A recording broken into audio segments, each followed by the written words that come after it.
Hey guys, sorry that it's so late, but I did have a request to go over this homework question, so I wanted to be sure that I got to that. It was question 2 on today's homework, and it says, Alexa wants to draw and shade models to show that 1/4 is equivalent to 2/8. Alexa should make sure that blank.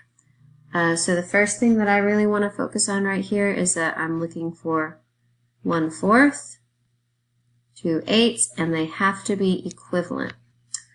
So then what I'm going to do is I'm really just going to start reading through the answer choices and see what makes sense.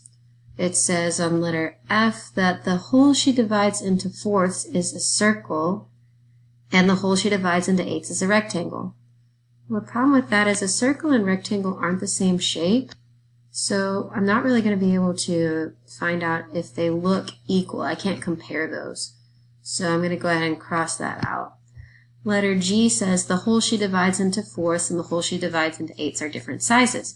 Again, different sizes means I'm not really going to be able to figure out that those are equivalent. I want to be sure that my models know that they're equivalent.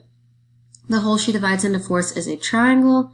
The whole she divides into eighths is a quadrilateral. Well, we know a triangle has 3 sides, 3 vertices, and a quadrilateral has 4 sides and 4 vertices. Again, I can't really compare those because they're not going to show up very well.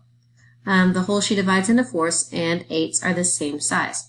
Yes, so what they mean by that is just like when we draw our rectangle model, we cut it in half, and then for this one I would show my fourths, and on the top I would show my eighths, and I would want to show, hey, they're both the same size, but they show different fractional amounts.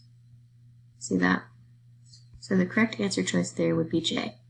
Again, if you guys have any questions about how to do some of the other homework problems, just let me know.